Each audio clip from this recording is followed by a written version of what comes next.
Juliet Smith's one-person show, written, directed, and acted by Juliet, and it is on Angel Ross. That is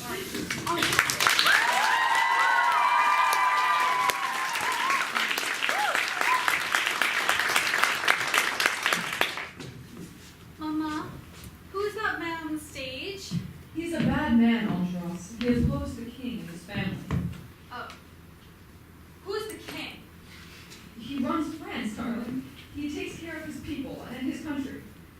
But then, why did that man not like him? Because he did not like how the king did his job.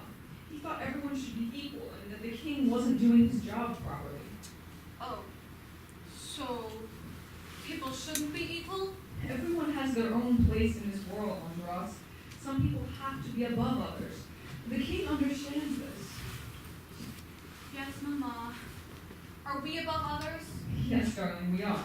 We're simply above some people. There is not enough money to go around for everyone.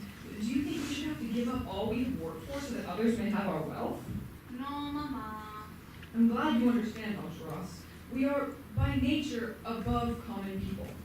Why, if there were not common people, who would bake the bread or clean the streets? Yes, Mama. I think I understand. Is that man a common man?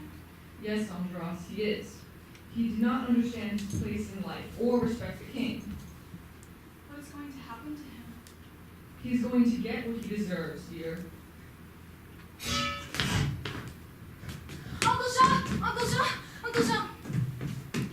Angel Ross, what is it? Uncle Jean, I was at the market with Mama, and there was a man on the stage, and I think they killed him, Uncle Jean. Why would they do that? But would they truly kill him because he disobeyed the law? I thought killing people was disobeying the law. And why did no one try to stop them? Everyone just watched. Mama just watched. And Mama said he was getting what he deserved. How can somebody deserve to die? But that is what Mama said. She said that because he opposed the king, he had to die. I think Mama thinks the king is good. Is he? How can he be when he kills people? Do you think the king is a good man, Uncle Jean? Don't tell your mother and father, but no, Angel Ross. I do not think the king is a good man. I think he is selfish and forgets to take care of France. He forgets that it is his job to serve the people, and he thinks the common people of the country are below him. Below him. That is what Mama said. She said that some people are below us. But I don't understand how that could be. I'm so very small. No, Angel Ross, not beneath us like that. She means we're above them. We have more money. We are more important than them. Don't tell your parents I said this, but that is not true. They are people just like us. Just like us. Well, but of course they're people. What else would they be? Now, Angel Ross, your tutor tells me you've been doing very well with your French studies, and yes, what? What is it? A beggar? Really? I ought not to be bothered with these things. Just leave him. We need not concern ourselves with him. Really, we do need to talk to the constable. This is unacceptable. Angel Ross, sit down. You have no right to offer that beggar your food, and you need not concern ourselves with him. Oh, Jean, don't start with me. I expected better from you, especially living in my house. You must remember, Angel Ross, we need not concern ourselves with them. Do you understand me? Yes, Papa, I understand. Cook, may I have some bread? I'm afraid I did not get enough to eat tonight. Thank you.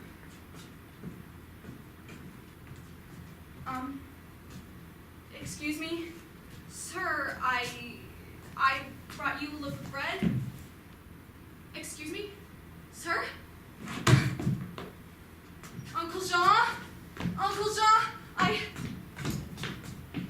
The man outside the door, I tried to give him some bread, but I think he died, Uncle. Oh, Angel Ross, I'm sorry. Your father has never been one for... Never been one for what, Jean? Jean, I should have never let you stay in my house. You have had too much of a sway over Enjolras, and it has had a negative impact. Enjolras, come now. Leave your uncle. Come in, Enjolras. I suppose you are wondering why I called you in today. I have decided that your Uncle Jean should no longer take up residence with us. Now, before you start, consider this. This is for your own good. I know that you enjoy the company of your Uncle Jean, but he was not having a good effect on you. I mean, venturing out at night to tell beggars? What sort of nonsense is this? Thus, I have removed your uncle from this house. I hope you were not too upset. It is for your own good. Do you understand me? Yes, Papa, I understand. Mama, what is that commotion up ahead in the market? I think... Uncle? Is that... Uncle! Uncle Jean! No! No, please! You don't understand! Please! Uncle Jean! Uncle Jean!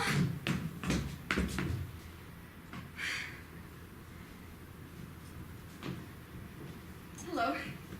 You look like you could use some company. May I sit down? Thank you. So, are you upset over the beheading? Me too. Sorry, you probably don't want to talk about it. It's just, he did such a heroic thing. I mean, I heard about it. I did not see it. They say he single-handedly destroyed the army of the National Guard post in town, and that they were going to arrest some other revolutionaries. But then, they couldn't, because he destroyed all their weapons. And he knew that he would be killed, but he did it anyway so that all those other people could escape. I think that's very heroic. I'm sorry. I'll leave.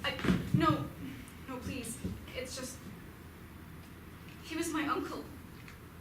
My father made him leave our house, and I hadn't heard from him in weeks, and then I was just in the market with Mama, and they killed him! But I'm glad it meant something in the end. Thank you for telling me. I don't think that most people would have. You think it was brave? No, it is... I completely agree. Standing up for what you believe is right, standing up for treating people equally. The person who taught me that was my uncle. Thank you. I'm Enjolras. Combeferre? Nice to meet you. Mama, this is my friend Combeferre. Could he come in for a moment? Mama, you remember my friend Combeferre? Could he come over for dinner, please? Mother, I would like it very much if Combeferre could come with us on our weekend trip, if that is acceptable to you. Combeferre, have I ever thanked you for being such a good friend all these years? No, truly. I mean it. After my uncle died, well, I have never met anyone who thought the way that we did. You're welcome. And I know it does not seem like there are others who think the way that we do, but there are. There surely must be. Other people ready finally for equality and for freedom. I know, but the issue is not that there are no other people. The issue is finding them. My mother and father want me to start taking over from my father in our family affairs, but more and more I am realizing that is not where my path lies. That I understand.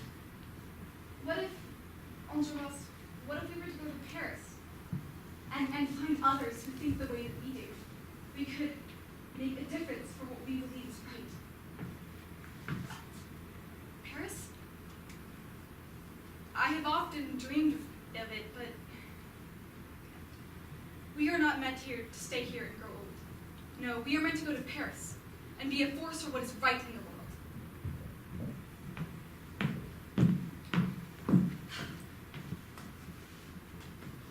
world. Enjolras, you really ought to start thinking about learning from your father how to manage our estate.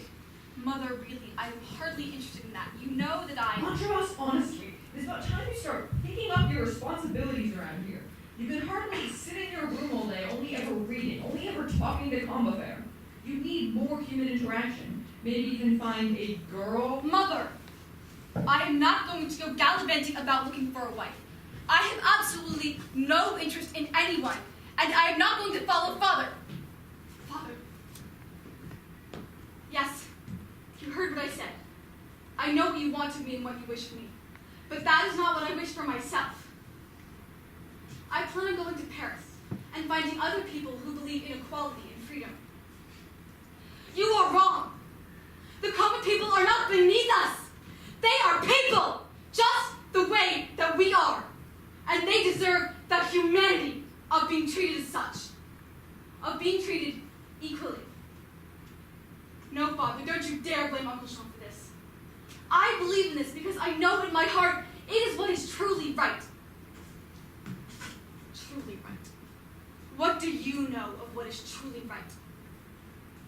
Enjolras, leave if you want to, but know that if you leave now, you will never be allowed to return. If you stay, you give up this nonsense. It is not nonsense.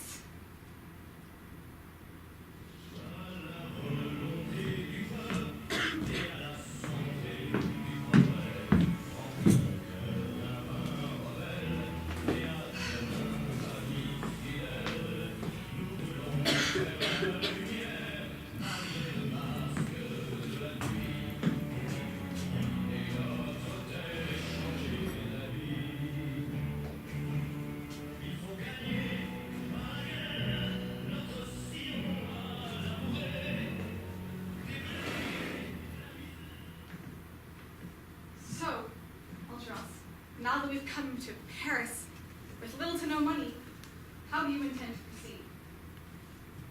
Find a job? Enjolras, that's not exactly easy. It could be hard, you know. Are you sure you do not wish to go back to your family?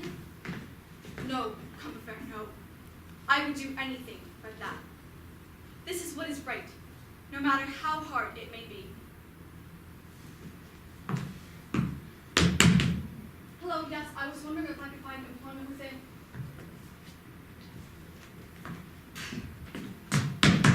Hello, yes, I was wondering if you were hiring for.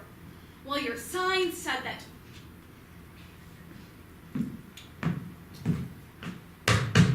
Hello, yes, I was looking for employment.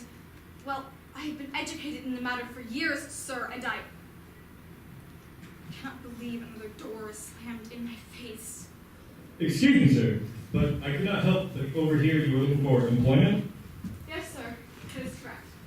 I have been looking around, but nobody seems interested in hiring me. I have been highly educated in all matters, sir, including history, mathematics, philosophy, and the like. Very well. You seem like you must be a competent young man. How would you like to work for me? A trial run, if you will. I am known as General Lamarck. I would be delighted. Thank you. I'm Enjolras. Enjolras, please come in. A pleasure to see you as always. I'm sure you are wondering why I called you in here today. Yes, sir. Well, it has come to my attention that you and a friend are looking to start an organization promoting equality, liberty, and brotherhood. Is that correct? Yes, sir. That is correct. Are you going to? No, Enjolras. I will be perfectly happy to keep you on my staff. No, I was wondering if you needed an investment to get your group going. Well, yes, sir. My friend Combeferre and I have been trying to save up, but it is not going as well as we had perhaps planned. I see. I would like very much to make that investment, if you would allow me. I know that my position as general affords me some standing within the bourgeoisie, but I still believe in equality the way you do. Yes, Enjolras, I would like very much to help you with your organization. Nothing would please me more. Thank you, sir. Sir, do you have a moment to hear about, Sir, let me tell you about... Excuse me, do you have a moment to hear about... You did not even get to hear what I had to say.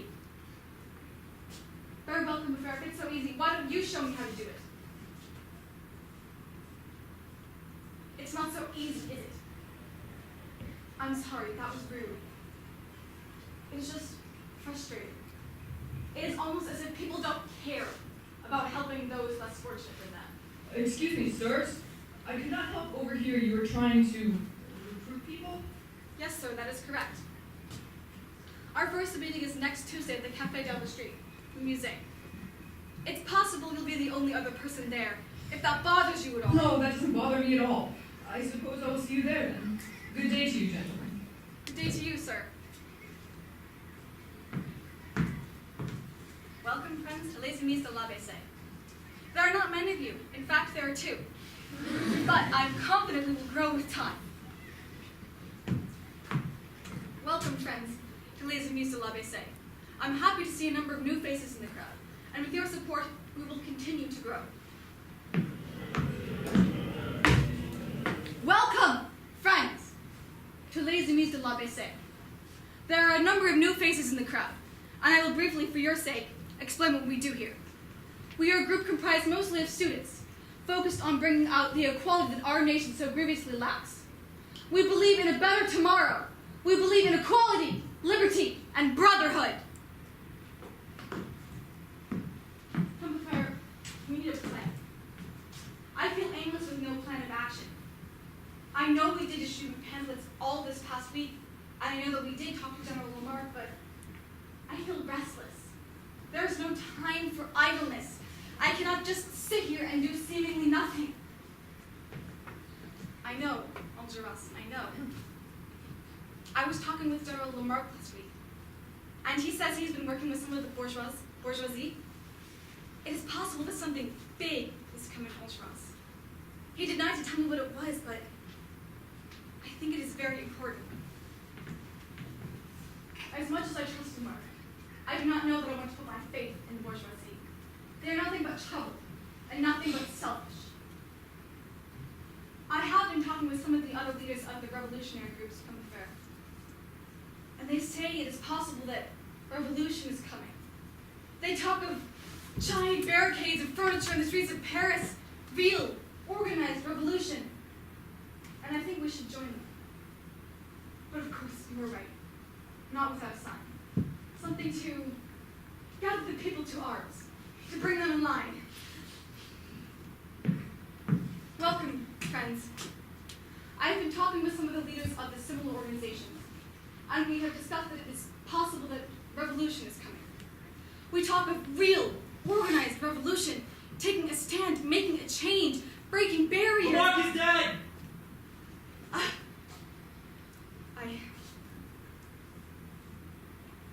Friends, this is the sign that we have been waiting for. On Lamarck's funeral day, we will join forces with the others, and we will march for equality. Lamarck would want it to be so. Therefore, let us march!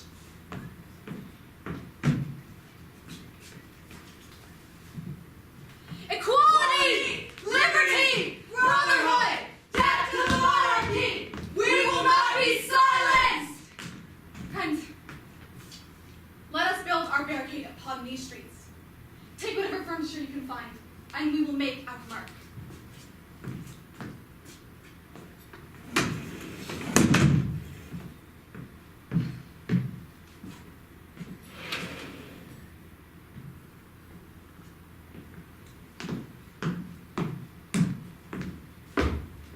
Friends, we are nearly there now. All that is left is for some brave soul to place our flag of triumph atop the barricade. We cannot go on without it. As long as our flag still stands, the other barricades will know that we still stand. But let me tell you this. Whomever places our flag will surely face mortal danger. For now, the National Guard approaches. And they intend to kill us, to destroy us. But we will not stand for that.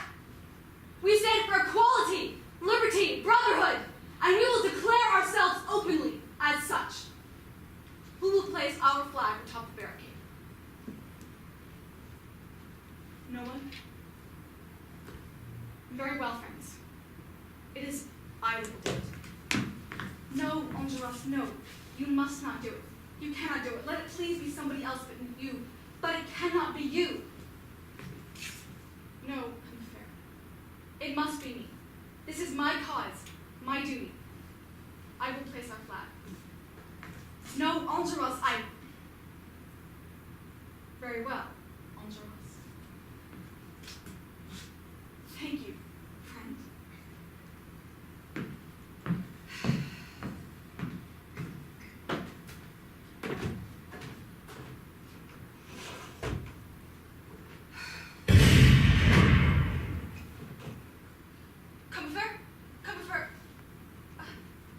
Combeferre, do not die.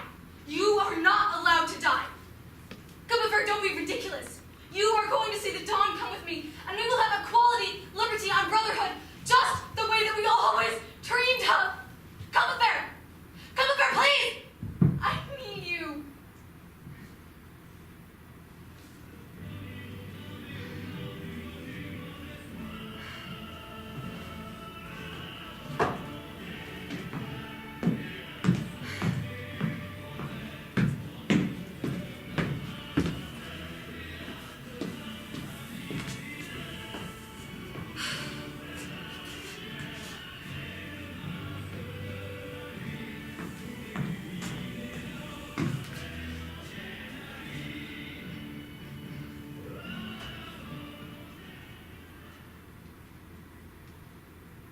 Friends, he was the bravest soul of them all.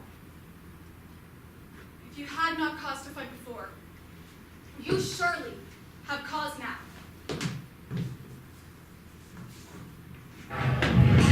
To arms, friends!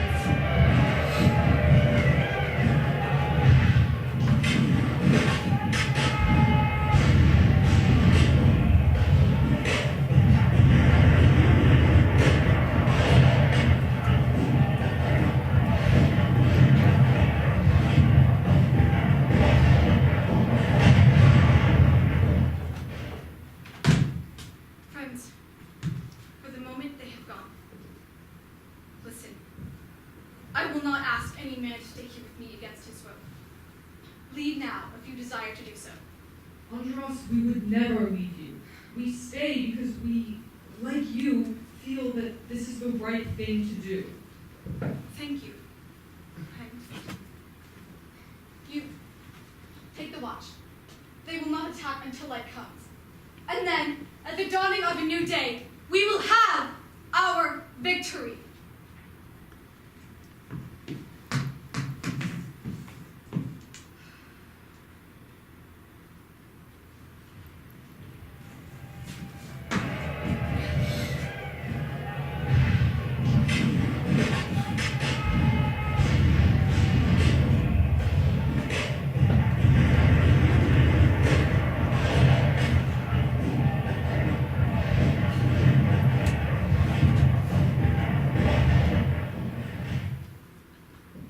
This is the chief.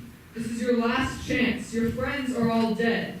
If you surrender now, you will be spared their misfortune. Do you wish it?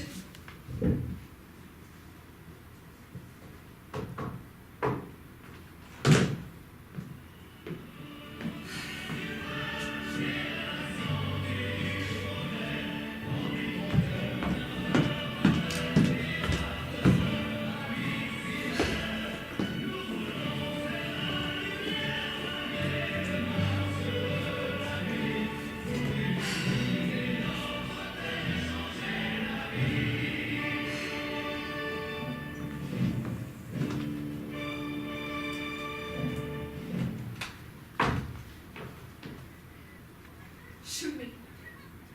I will never give up what is right. Take aim. Long live the Republic! Vive la République!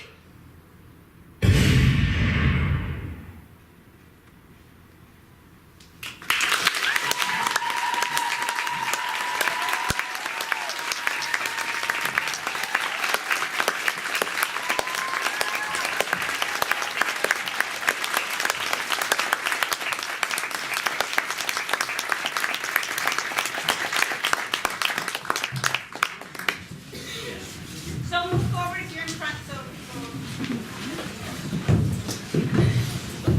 Yes. What did it mean you got like the three colors of the French flag? So that represented, that was my abstraction, which was part of my statement. And my statement was, doing what is right requires you to stand by it, even if it means personal sacrifice. And So, so an abstraction is a physical representation of an abstract idea, which is your statement. And so that was the personal sacrifices, and the barricade was what is right. so like, wait, so like each sacrifice represents like the one they lost, including your uncle, your friend. Yeah, it was something that he gave up for what was right. I see. Yeah. To me, what is right, it's a lot of things, but it's a lot of treating other people equally and letting other people be as they are and treating them the same, no matter who they are, where they come from, what background, what sexuality, what race, anything like that, and treating other people the way that people should be treated, equally, fairly. So what was your passion piece? Did it have anything to do with equality or injustice or anything? Yes, actually it did. Passion pieces are like a sort of a mini one-person show that you do at the end of Theater 3. And you make up the entire thing, but it's about something obviously that you're passionate about. So my passion piece was about a Middle Eastern girl who fought for women's rights, but then she got kidnapped, and they asked her to renounce her beliefs, and she didn't, so they cut her tongue out. And then she continued to fight for equality through sign language. So yeah, it was pretty similar. I think it helped me in that I didn't know how to name what I felt passionate about, which is standing up for what you think is right, even if it costs you something, even if you have to make sacrifices. So that helped me put a name to what I really felt passionate about.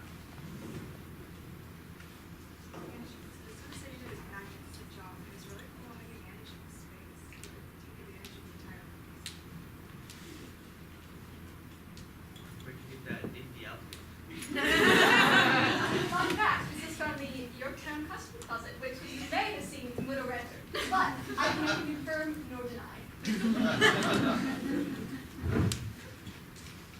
Was this a real person? No, not he's from Victor Hugo's novel, and so he's not technically real. There have been similar historical characters, but he's not technically real.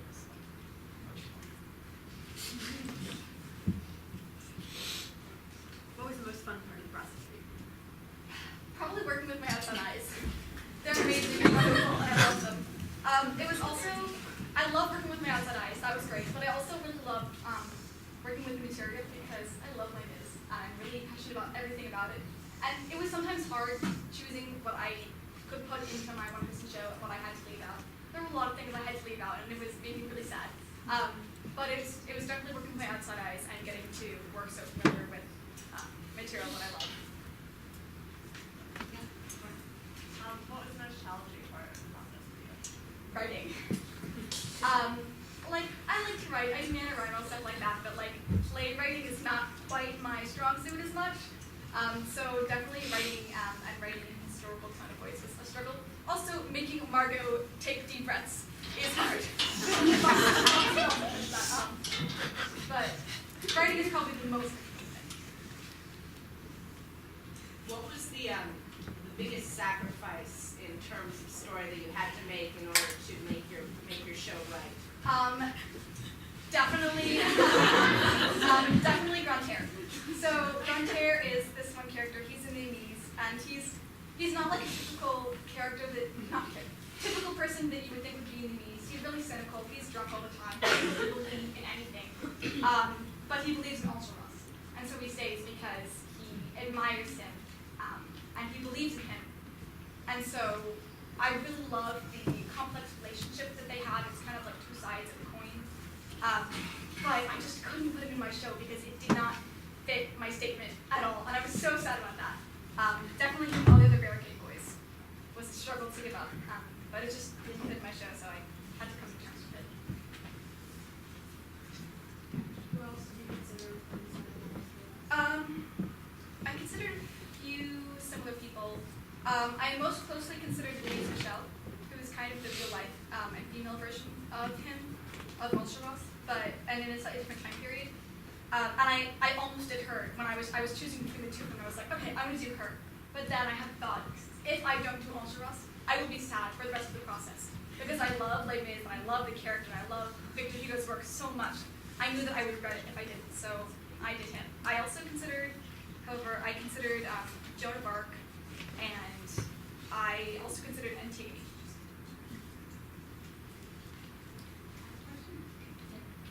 Why did you put the songs in French instead of in English? Well, fun fact, I put the songs in French because I knew that if I put them in English, I'd want to sing along.